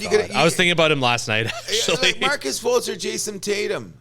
Come on. You took Anthony Bennett, Cleveland, first overall. I'll never forget that. Even though he was Canadian and all that nonsense, I understood why Wiggins was the first pick because that made total sense. Okay, I got Wiggins. When I remember that night and they said, Anthony Bennett from the University of Nevada, Las Vegas, Anthony Bennett. I went, what? What? Are these guys out of their mind? What? I want some. What are they smoking? Give me some. And where is he now? He's playing in Europe, isn't he? I believe so. He's in Europe. He had do you remember his little stint with the Raptors? Oh, yeah. The funniest was I had a talk with someone one time. They're like, yeah, the Raptors should have kept him. And I looked up and I said, what? Did he watch him? They shouldn't have brought him in the first place. Exactly. Did you watch him with the Raptors? He was terrible. Beyond terrible. And another guy who was out of shape. Never got in shape and kind of in that. But we're getting a little. Yeah, I want to say back to soccer. I want to just get a little bit back to the MLS. How much this league has grown in the last 15 years. Do you know how much MLSE spent on the Toronto FC, their expansion fee? No, but I heard it's tripled now, isn't it? Oh, way more than tripled. Wait, they spent really? $10 million for the franchise. Back in the day. When in 2006, I believe they bought it. Now it's $100 million. You know what they're valued at now? 100 mil, isn't it? $705 million. The 24th most valuable soccer team in the world. The Toronto FC. Okay, so guess what? They're going to get some of those players, like the Messis. We're going to get them because everyone loves Toronto. They got to figure out with their own guys now. Like Bernadeschi. Pick the rice guys. They pick these Italian guys. No disrespect. Yeah, bear no disrespect. Okay, like these some of these Italian guys. They came here and they hit the trough, bro. Look, they're not like. Remember the parties? You guys had a party for. Oh my God! Everyone's so excited about Insigne. Okay, and what has he done? Ate at some good restaurants. Just north of nothing. Yeah, that's what I'm saying. Yeah. So you got to pick the right guys. You know what? God bless him. He just retired. Zoltan. Oh, Zlatan Ibrahimovic. He's one of my all-time favorites. Why didn't Toronto try to get him? I think he was done. Oh, he was done in L.A. too, but he was highly entertaining. I love. I mean, guy. With the Leafs history with Swedes, there could have been a fit here. Exactly. Yeah. There you go. And he just retired. He's 41. Yeah, with AC Milan, my Italian squad. But that's great. But he came over here and he had so much fun. Every time he had an interview, I ran to the TV. Oh, he's must watch. He's so funny. Oh yeah, he was. But he played good too. Like he backed it up. There was a time. About 10 years ago, I would have told you he was the third best player in the world. It was Messi, Ronaldo, Zlatan. Yeah, at the time. And where did he come up? He came up when that Portuguese guy was good, didn't he? Who was the guy that headbutted the guy? Oh, no, that's completely... That was the French guy. The French guy. That was at the World Cup. That was Italy, France. But that was about 20 years ago, right? 2006, yeah. But Zoltan was around then. That's when he started to make his name. He was a young guy. Yeah, he was playing with Juventus at that time as a young man. Because I remember there was some kind of... Because he called the guy out. He said something about that. That's one of the first things I ever heard about the guy is he was a young punk and he called out... what's his name? Yeah, I'm blanking on his name, too. Portuguese guy. Oh, no, the French guy. Yeah. The French guy. And he's not running like, Zidane. He called him out young. Yeah. And who is this guy? Who is this guy calling out Zidane? And now, you know what? He had some moxie. He had some Oh, balls. yeah. He scored some big goals. He won a couple championships, didn't he? Oh, yeah. Like Yeah. he won, didn't he? I don't think he won a champions, but he won a couple leagues, didn't he? Oh, of course he won a bunch of leagues. Like he played with Paris for a long time. They Yeah, won yeah. their league. Paris can't win Champions League, but That's what I'm they saying. won their They never- league every year. Yeah, but why did Messi go there? Because of money too? Like, why didn't he stay with Paris? Paris is one of the biggest. They're a big money team. Oh, for sure. But like, Why don't they win champions? that's the big question. Manchester came in with money, which was Saudi money, by the way. People don't want people will forget that. Where was Manchester United? Manchester City 15 years ago. Nowhere. Thank you. I didn't even know that. You know what the only reason I knew about The Manchester Gallagher United? brothers. 100%. That's the only reason I know Manchester City, because remember, Noel got the guitar made for Man City. You ever see the interview with him where they're like, what would you rather have? Your next album go platinum or Manchester City winning the championship? He takes a pause. He's like, City all the way. Yeah, yeah. But that's the first time I heard about him. He got that guitar. He got the guitar made. And I'm going, who's Man City? And then all of a sudden you came, because they were the working man's team in the city. You know what I mean? But now you're living in Manchester. Now, let's get to the crux of the biscuit about Messi being righteous, which he's not. The Saudi money and social justice engineering, not. Let's move this out of the way. Let's go to a working class city, which Manchester is. Oh yeah, okay. So they're the Philadelphia of England, so to speak. Okay, Sure. They're that kind of city. So all these years they got this elitist team that's called Manchester United. I knew about Manchester United. Everyone knows Manchester United. Because they were like Montreal Canadiens comparison, and they're a dynasty. So how many years ago that? So Manchester United has been a dynasty for what? My whole life. Forever. Okay, all right. Now, in the city of Manchester, I did not know guys like me would not be Manchester United fans. When I found out about that later, I went, what? No, because you would have been a Man City fan because you were the team of the people. Man U was a team for Hollywood and all that other, whatever you want to call it. All of a sudden, the Saudi money comes in. Now Man City is the talk of the town. What do guys like me say now in Manchester? Noel's loving it. Noel Gallagher's obviously loving it. He's gonna love it now. But what makes you different from Man U now? Nothing Money much. changes everything. Okay, that's what I mean. That's what I'm talking about. My competition, we're going to go around. Money is filthy and everything like that is. I'm just saying this. And we had a span of 24 hours this week where if you were on a sports show or ticker, which we give the table is, look what you had to talk about. The LIV deal and the Messi deal went down within 48 hours of each other. These are game-changing, astronomical figures of money that we can't even grasp. Doing what to the competition? So you're going to see the MLS will become a better product then? MLS, you mean? I mean MLS, yeah. Yeah. Will they become a better product? I mean, they got Messi. Miami's dead last right now in the East. They got nowhere to go but up. So you think Messi's going to be happy with losing? No, I'm saying he's going to help bring that team up, though. How far? We'll see. Guy in soccer can't do it. One guy. Messi can make a lot happen, though. I agree. Playing against, Playing against some of these defenders. In MLS. No, MLS. he's going to make some guys look silly. Okay, there's no doubt. Because Messi, we automatically put him with being a great scorer, but he's a fantastic playmaker as well. We've seen it. We looking in the World Cup. Yeah. That you forget about that. Everyone talks about his scoring prowess. Yeah. Wait a second. You see the guy move the ball around. If someone I'm not in your league about soccer, so I'm not going to cop to any of that. But I'm going to say this is that if somebody wants to say he's the greatest player of all time, I have to do a little more research. Oh, he's in that conversation. He has to be in that conversation. I think he's better than Ronaldo, personally. Now that I've seen their bodies of work and watch how they're coming all over time, and neither one of these guys are clean whistle, aren't they great role model kind of guys. They went for the money. Yeah. And just are you going to see it the way it's played out, the way they are now? Come on. And that's what scares me about sports, buddy. That's all I'm saying, you know? But what scares me even more, can we get closer to home? Oh, yeah. Let's talk about our Toronto Blue Jays. We can't hit, bro. See what happened last night? Yeah. 2 times, 2 on, nobody out. What did we get? Zilch. Usham, 0-0. Come on, what's come on? And we got to start talking to these guys. Like Schneider, I think he's going to be a great manager. I think he's tweaking the team great and doing all this stuff here. But there's little things that are going on in this team that go on in the dressing room, or maybe it goes upstairs to the boardroom. Okay, Vladdy's getting away with too much. Someone rein that guy in. And why do they have to send Bass down? Because he said the wrong thing. Okay, that's oh my God. Who's starting today for us? The AAA guy, right? Yeah, Manoah spot. In Manoah spot. We're going to get to Manoah in a second. If you notice during the course of this show today, we've gone off on some tangents that got a little out there that weren't answered and the strings aren't tied. But let's bring back all this social justice engineering and bring it right back to our backyard right here in Toronto, where a guy had some religious beliefs, or maybe he doesn't like gays. Just cut to the chase on this, which I don't understand anymore. I thought that's why we have pride, isn't it?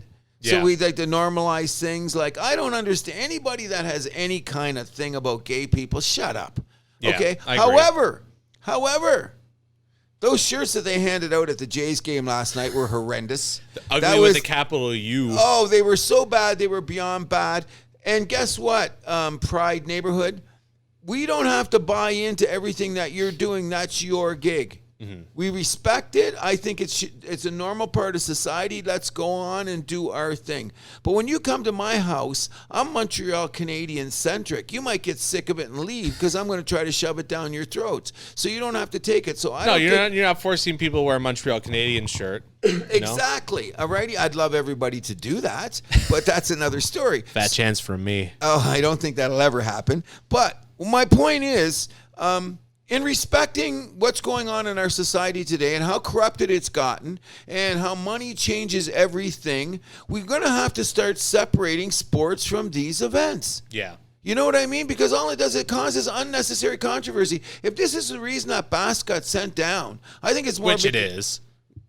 I'm going to try to say it's because he was a reliever and they needed someone that could go longer as a starter.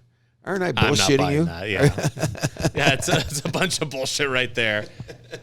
I'm usually not good at that. I think even the Jays got into they basically they didn't straight up say it's because of that, but then the way Shapiro was talking about it, he said him and Bass got into a little bit of a heated argument about it. It's like, come on. Well, he did again. Okay, next, stop it. I don't even believe. I would love to know what's going on, because here's what you have to remember, and I brought this up in shows before. Toronto may be the gayest, wokest city in North America. More than Seattle or Vancouver? Oh, yeah, even more. What? Even more. Come on. No, because Vancouver's owned by the Chinese. Number one. That's Hong Kong. How about Seattle? Seattle's just that weird, that IT crew came in there and all that climate change and all that. So I don't know. Maybe, but they don't have a pride parade like we do or any of that kind of stuff. I think that just might be because of the size of the city, though. Seattle's supposed to be a big market, aren't they? But Toronto's top 3 in North America, though. Oh, agreed. But we've been running this pride thing for 40 years. Oh yeah. Okay, and let's not. I want to talk about this. All of these things I'm saying in a positive light. Okay. I don't got anything against pride. No, and all of that. Yeah. What I'm doing is let's not cross the lines anymore. Now, how did we cross the lines so far? We got to this point. Where's Black Lives Matter? Mm-hmm. Okay, end of story. Number 2. I'm sorry that Brittany Griner's first game in the WNBA wasn't sell out. I'm sorry.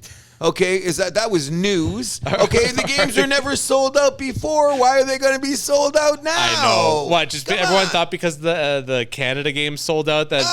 The room was papered. Well, I mean, also it's just it's not exactly a gimmick here, but it's a one-off, right? People are going to get excited because it's something we don't have here that's here now. It's on sports, not the game. Yeah. This weekend we're getting all the WNBA. And you know what? Let's wait a second here. I don't want to deride the WNBA product, by the way. It's solid basketball. Yeah. Okay, but guess what? I watch more lacrosse. So if there's WNBA on or lacrosse game on, I'm watching the lacrosse game. Sorry, is that my preference? I think I've told you about this, though. I'm going to make an effort this summer to try and watch more WNBA games because I just want to see. I'm just curious about the product. I'm going to spend more time in the park getting my dog to see if he can bring me back a ball. I'm going to throw the ball and see if I can teach my dog to bring back. You know what? I don't mind the WNBA product, but I just find it slow for me. Okay. Well, the women's game is slower. It's a little bit slower. You see it even at like the college level here at the games that I call for Humber. Okay, so what I'm going to say is this, and this is why I'm the greatest hypocrite in sports. I'm going to have to accept that notion is this. I'm a basketball junkie. I've been watching it since as a kid. Not quite as fervently as hockey, but maybe I watch basketball more now. I'm really glad you came to the table because it's up my hockey acumen. People even notice. Cruz, you were strictly Habs. Now you know so much more. But you do, but you don't. But I always knew more about basketball. My point being is that's my personal preference. Right. Okay, so what he has to do is if the WNBA can sell your product, you're going to watch more games, I'm going to try to watch more games. Right. But okay, if I've only got one screen on, okay, and it's the Canadian Open or Brittany Griner, what am I watching? Sure, Canadian Open. Okay, that's what I'm saying. But you have more than one screen, though. I've seen your setup. Okay, I know that, so I can get away with that. But I'm just saying, if I only had one screen, interesting thing about, I'm going to tell you, when you go to multi-screen sports watching as I do and listening to music while I'm watching the games, I will tell you this, you will turn up the hockey game first. I'm going to tell you why, because hockey is an amazing game. I'm starting to believe more than, because I'm watching much now, and as a kid I knew this, but then I went to my football. Yeah. And I went to that, which money changes those because of point spreads and all that, which is hard to have in hockey, but you have to listen to hockey sometimes because the speed of the game. Yeah, it moves so fast. It moves so fast because you got to turn up. Now, sometimes and you really don't get the full hockey experience watching it on TV, though. No, live is even more insane. Okay, but that was that's what I'm getting at. So when I have my multi-screen I'm thinking that if I went to a WNBA game live, I would enjoy the experience more than watching it on my TV. And maybe that's what we should do. Maybe we should go to there's no WNBA in Toronto. They just had one game, which I believe the room was papered. I think we are going to get a team here in the next 5 years, though. Oh, less than that. I'm saying it's season I was away. I was getting a conservative estimate. No. Drake's going to be part owner. I think they're going to try and get MLSE involved. I don't know if that's going to work out. Yeah, because you know what? You need a groundswell basis like that to get people's attention to get it going. Yeah. Okay, and I agree with that. But I'm just going to tell you this. You have to sell your product in a way that you have to find a majority of people to go there. Lacrosse is making it in Toronto, but how big is lacrosse? It's not even in Toronto anymore. We've talked about that's this. right. They moved to Hamilton. I was saying, more than that. But that's what I'm saying. So I'm interested in lacrosse, but obviously I didn't support it enough to keep them playing enough games at Scotiabank Arena, right? Yeah. Okay, so where we're going, it's all about the money. And what happens when I find the money is the money puts things to the forefront so you see it more. Mm-hmm. Kind of like the CBC telling us about the liberals. If you watch any CBC, you'd be corrupted. You know what I mean? So let's go full circle on this. Are Saudi money corrupting it, or is just bringing a higher level of competition to bigger places in the world? Oh, sure. They're just adding more money into the pot, right? I don't know if it's making the game better. Okay? No. I'm saying the only one that's winning is a battalion of lawyers. And agents. And the scumbags. I call them both. I'm not even more, okay? Now, we got off on a bit of a tangent here away from the Blue Jays, but... Okay, so let's get back to the Blue Jays, and here's the biggest problem right now. Do you notice that Manoah got sent down? He didn't get sent down to Buffalo? Yeah. Where did he get sent to? I never even heard of this before. I've heard of this place. You know where you go there to go? What's it called, though? The Florida what league? Complex, tie your shoes, and lose weight. That's what it is. It's a workout facility first, where you work on your game, where you get... cardio, work on your mechanics. What do you call that? Plata. What was that other Plata? That black guy was on TV all the time. Pilates. Oh, Pilates. Okay, yeah. all that kind of shit goes on in that place because it's about your fitness first. Oh yeah. Okay, that's what that. Despite what some people may think of baseball. Stop it right now. That's what. But that's the common criticism of baseball crews. Let's not beat around the bush. Since as a kid. Okay, I get it. You know what I mean? You can play baseball with a beer belly. I got it. All right, Manoah, you're too goddamn big.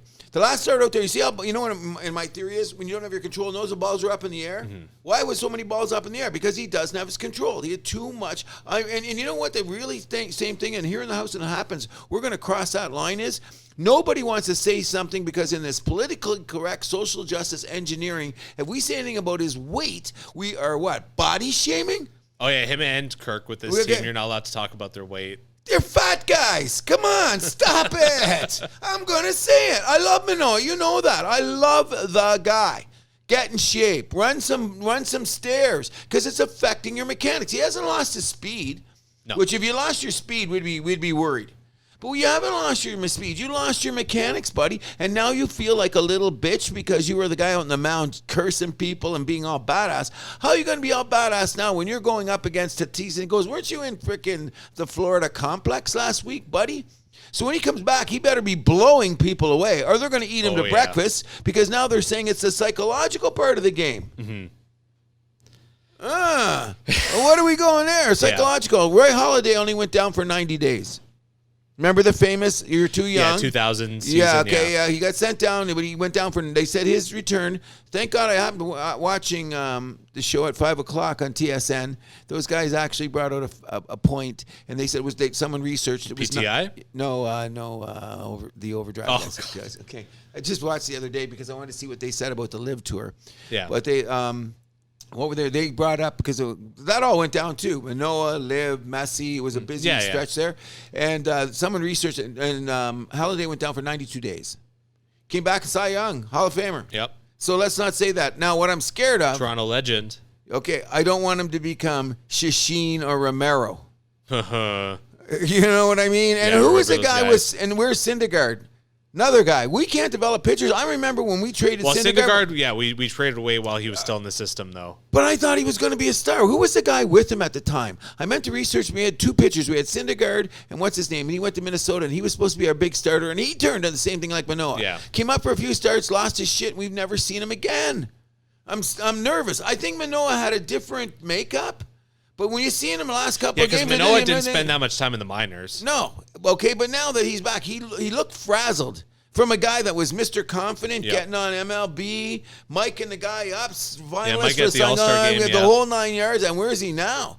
You know, I'd like to say he'd have his tails between his legs, but that's minor compared to what happened. He didn't go to Buffalo. So what he's going to do, he's going to have to go to the complex, okay?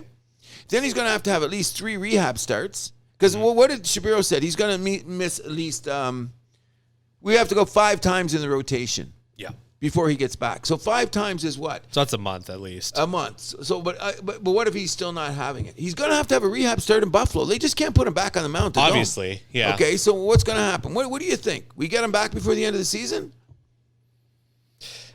I hope. I don't know. I honestly don't know. I hope. He's the front end of our rotation. He's now put a dent in us winning the division. Last time I checked, wasn't he the first guy on the mound for the start the season? That hurts, bro. That's a big bullet you just lost. Come on. Yeah, and only 2 quality starts out of 13. Okay, and Kikuchi had more. He had another one last night. That's a quality start, isn't it?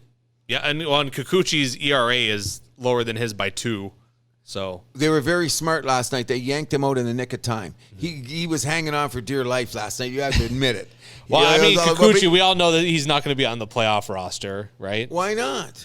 You don't think you think he will be? 1 out on a left-handed hitter, or he's not good enough to be warmed up? I would just stick with our bullpen guys. I'm still going with our bullpen will be the best in the majors by the end of the year. I'm still going to cop that. Look at last night. They came in. They're learning to use different guys on night. Our boy Garcia got into a game. Looked like the old Garcia because maybe at the beginning of the year you were using him too much because we weren't. Nate Pearson threw some good innings. There you go. But we didn't have Nate Pearson. We weren't talking about Nate Pearson or Trevor Richards at the beginning of the year, were we? No. We were talking about. We probably should have been. Yes, we should. We were talking about Garcia and those guys. But now that they're balancing who goes in and where in their spots, and I still say that Swanson may be our closer by the end of the year. Hell yeah. You know what I mean? Nothing against our boy Romano because I like him, but Romano's done a lot of and at the house that happens, we know what happens what comes after but. But Romano did his job last night. But look at the other night when they went with the warning track shot. Oh my God, that was a hold your breath. No kidding! You went, oh no! First pitch as well. First pitch rocked it. But I've noticed this. There's a little thing going on about Toronto relief pitchers. Guys are swinging at first pitches. On other teams, there must be a book or something. Pay attention. I've noticed that they come up, they hack. Swanson came in the other night. A guy ripped one foul. Yeah. Thank God he ripped it foul. Even the Jays commentators, they're kind of criticizing Romano's approach to coming into the relief in that game, where there was basically all game the Houston guys just couldn't find Bassett's. He was threading the needle, right? Yeah. But then all of a sudden Romano just comes out there with with some horrible pitches, and they're just nailing them right away. He threw a batting practice fastball. Yeah. right away. But I mean, what is what's Romano is not known for his off-speed stuff. He's known for that tricky fastball that goes with his slider, and they look the same. Is maybe the batter's catching up on him? Maybe he's got to find another pitch. Maybe. I don't want to get rid of the guy. We still need him. Come on, he gets out. Oh, he's got to be. He's got to be in the bullpen and some high leverage situations. Oh yeah, no doubt. But I'm just saying, as long as we don't use him too much, because it's his strength. I think it's his body strength. He's the exact opposite of Manoah. Why does Manoah take a few pounds and put him on Romano? That would work out for me, because sometimes I look at Romano on the mound. He looks like he missed a meal or something. You know what I mean? My number one bitch about the Toronto Blue Jays is this: hitting. They don't fucking hit. Sorry for swearing. I don't swear in the air very often, but come on, bro. We don't hit. No, they definitely need another bat. We've talked about this. Okay, so I didn't find my solution yet, but I'm going to say that what we need is a left-handed power bat in this lineup. Varsho is not it. Every time he hits a home run, it's in a nothing situation. He never hits a big. Brandon Belt's bats has come around, though. Okay, and I give you credit, because I was saying, I don't know about this Brandon Belt guy. And he's in there, argues too much with the umps. He's never going to get a call. He's going to shut up. He's just mouthing umps too much. Fair. Because, I mean, he's got the reputation as a San Francisco guy and all that stuff. Yeah. But he's not going to get a call. If you keep, every time you rip the ref. Yeah, the ump, yeah. The ump, yeah. He's ripping her ump and some of the calls are bad. Okay? Yeah, I agree. But, I mean, you look at Brandon Belt's career, he was always like a solid, not great hitter, and in a tough ballpark as well. San Francisco, despite all those Barry Bonds highlights, it's not a very left-handed friendly park at AT, or they call it, it's not AT, Oracle Park? Oracle, yeah, no, it's definitely not. I will go there, okay? So what I'm saying is that I think the Jays are going to stay in contention because of the strength of this pitching staff. But we're in a big hole right now because we don't know what this kid's starting today. I think his name's Redden. Yeah, I believe so. Okay, but in any event, until we see what happens, it's going to be a bullpen day, and I don't want to go the Tampa Bay route because I think Tampa Bay is a big front runner. They're the rabbit in the hare. I think they're going to run away with the division at this point. They're going to have like a 110-win season. I don't know if it's going to go that far. I think it's going to catch up in the second half, or they're going to have their little slump. I say they're going to win a hunt. It's actually Trevor Richards starting today for the Jays. No. Why? So was he scheduled for 3? I guess it's like a bullpen day. See, this is what I don't like. Okay, so he can only go 3. Yeah, you would think. I would be shocked if it's more than that. I'm even disappointed. I think he's got potential closer in his game. True. See his last few outings? Yeah. He's been he's been great. Yeah, okay. Him and Pearson both have been great. So he's starting? I would like to pencil him in as like a 7th inning guy. I think 100%. I think that'd be the role for him. Moving his way up the ladder to eventual closer stuff. But when he came onto the scene, he was supposed to be a starter. He's been in our system a couple of years. Oh, I know that. I remember he was tabbed as a starter years ago. And I don't know what happened to his starter status. He had some that. Did he have a Tommy John, or did he have that oblique, or he had a shoulder? He had some injury. Yeah. But now he looks solid. He's starting today. Makes me nervous. Makes me very nervous. In any event, another thing that I seen is Bo Bichette still made the error at the wrong time at shortstop because he's not there. And why was Espinal playing third base? Because we're giving Chapman a day off. And Murray feels back in left field, which I thought he was playing so much good second baseman. Why can't we leave him there? And the Toronto Blue Jays have issues. Yeah. You know? On the defensive end. Schneider makes some good decisions, but he also makes some questionable ones. He will not be fired this year. I don't think he will be. No, and I hate that talk. I'm going to come up. I think he's going to be here for a couple of years because how do you get a great manager? They eventually have to develop. Buck Showalter started somewhere. You know, Tommy La Russa started somewhere. Mm-hmm. You know what I mean? How do you develop these guys, so to speak? But I'm saying this much, and I'm going to go back to the one rant that I've been saying forever, is that we gave up too much offense and did not get back enough defense. Yep, I mean, that's looking like the case. You know what I mean? But our pitching will get us there. Yeah. But what does that happen? How many quality starts have we wasted? We lost last night. Oh, boy. Yeah, another. The quality start, we let out the window. We let out the window. Why? Because we did what? We couldn't hit the ball. Okay, I'll take it once. Well, one for 16 with runners in scoring position. Mm-hmm. Come on. Is that a hitting team? And we're in a hitting park, supposed to be. Even though I told you might not be the case. Okay, so let's just take it this way then. We're going to figure that out over the course of the season where it's going to go, but I think our pitching is going to hold us up. But I think right now we should be looking around. Cincinnati's got a couple pitchers I'm going to bring up next time because we're running late and we want to keep this close to 90. our showtime, so you'll not be hearing forever. So I'm just going to say this. I think our pitching is going to hold us up. I want to give a big shout out to Pittsburgh Pirates and the Detroit Tigers, who made great surges and now are falling back to earth the way that they are. I'm hoping both teams can sustain what they're doing, because Arizona has been. I was just going to say the AL Central looks like the most pathetic. Oh, it's just Minnesota's in first place with a 500 record. Oh my God! I know that, but still, I got some Tiger love. You know that. But Pittsburgh, they're still in first place. Yeah, they hand it on to, because that's the second worst division in baseball. Yes, it is. Okay, when you think about it, those central divisions are horrible. I think that the NL West is going to be the dogfight of dogfights by the time you get around to September. Because if the Padres can wake up, especially, well, they're starting to. They're turning it around slowly, and they can hit when they come up good. You know what I mean? Darvish threw a gem. Oh yeah, and their starters okay. The thing is, I'm saying is the American League East is still the toughest.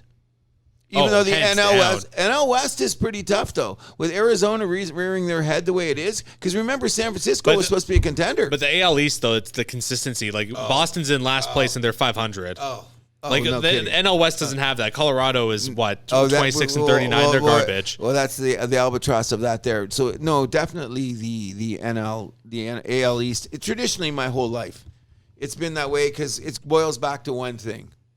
What? Money. So the thing is, here's the hypocritical part of it. In this division, we have Tampa Bay and we have Baltimore. And who are the top two teams in the division this year? Tampa Bay and Baltimore. That's insane. And the teams that are supposedly have what?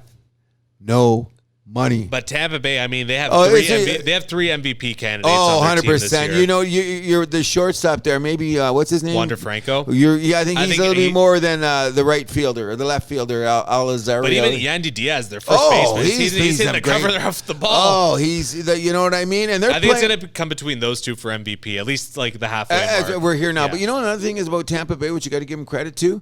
They don't make errors. No, great fielding's always been their bread and butter. Pitching and defense, even though they've got pitchers all over the league now and all kinds of staffs from Tampa Bay from the last 10 years. It's really surprising what's come out of there. But we got to have pitching and defense too. Our defense is solid. You know what we do? We make the great catch, and it's on that highlight reel. And then the next time Varsho goes the wrong way and the ball goes over his head.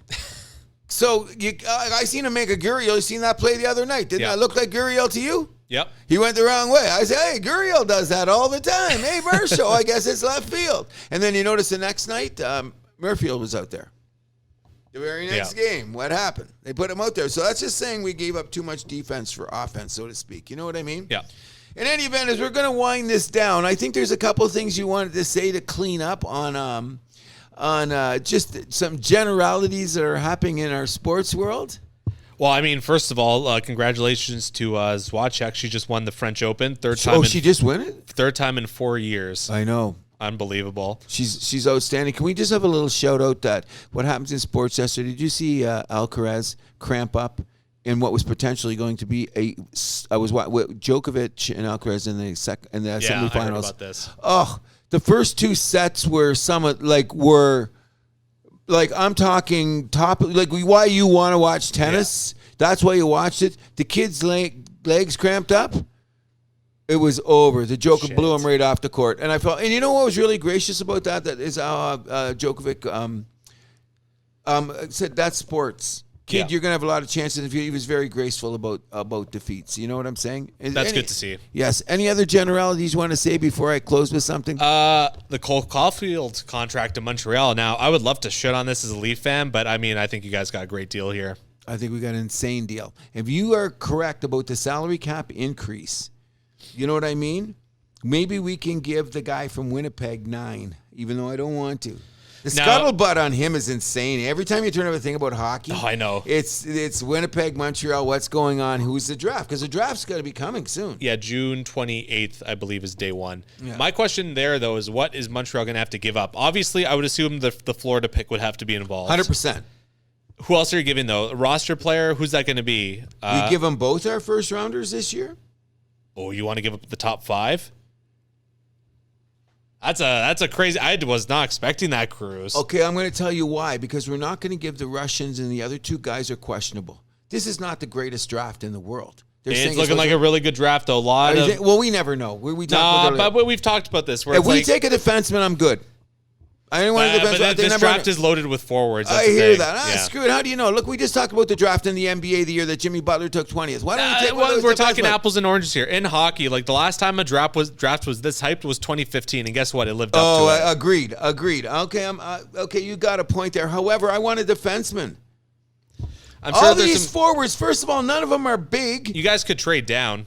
I'll do the trade down there, but if we're going to get Dubois, I should learn how to say his Luc Dubois. I should say his name properly in French. I would, you know what? The kid's only 24. Mm-hmm. Okay, he's a proven NHL commodity. He's a big winger guy. He can score. He can bang. He'd fit in with our number 1 pick last year and with the Josh Anderson. Yeah. So we'd have 3 guys like that on your lineup, which would be great in the playoffs. So why not give up the draft choice if it's going to be the guarantee for that type of player? Fair enough, but Winnipeg's going to want a roster player too. And Screw you, Winnipeg. You're a mess. You didn't do nothing at the trade deadline. That's why you're the bitches that you are. I'm not. Remember that we said the trade deadline. Remember.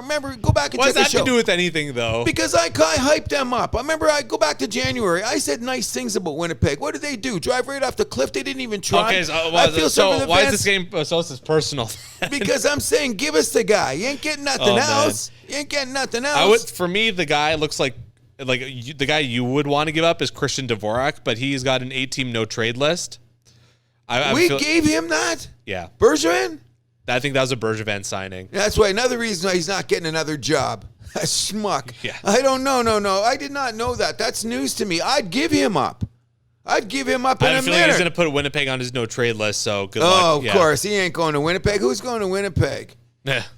I was going to say something, but it would have been politically incorrect, considering Red River goes through Winnipeg, so I'll shut up. Another thing I want to another thing I want to bring up is the Columbus Blue Jackets making a couple trades for a defenseman. I think that's an interesting move. Well, you know what this is fueled by? Who's their incoming coach?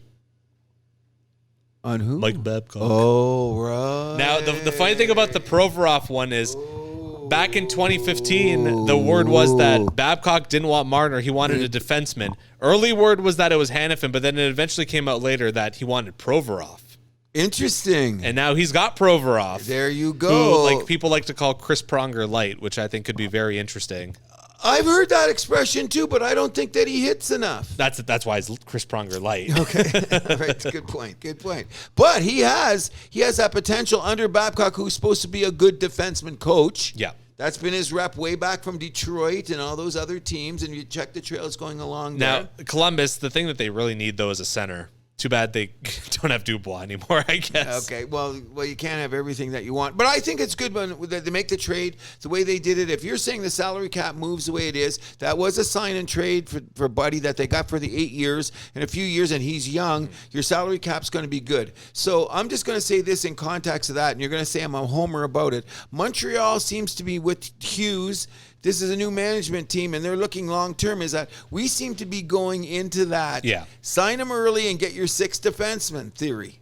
We won't worry about our goalie. We won't worry about number 1 scorer, even though Dubois would be great on our team. Because we still got Anderson. We still got Jablonski. Guys Jackeye, yeah. Oh, yeah, back there, too. Yeah, so we're good. You know what I'm saying? So what I'm saying is this. Here's what I'm saying is Logan Mailloux had his talk with the commissioner. We don't know what the results are. Oh, actually, speaking of something that the commissioner is going to reveal, I want to get to that later in a sec. Okay, but anyways, so he's already talked there. So what I'm doing is I'm pumping the tires on the Montreal Canadiens having an outside shot of making the playoffs next year because I don't want to be rebuilding for 100 years. I think you need to have a little bit more of a long-term approach because I don't even. We are. This is a long-term approach. Hold on. That can work immediately. I don't think that's. You're kind of talking out your both sides of your mouth now. I think Montreal, they want to get just out of the basement next year.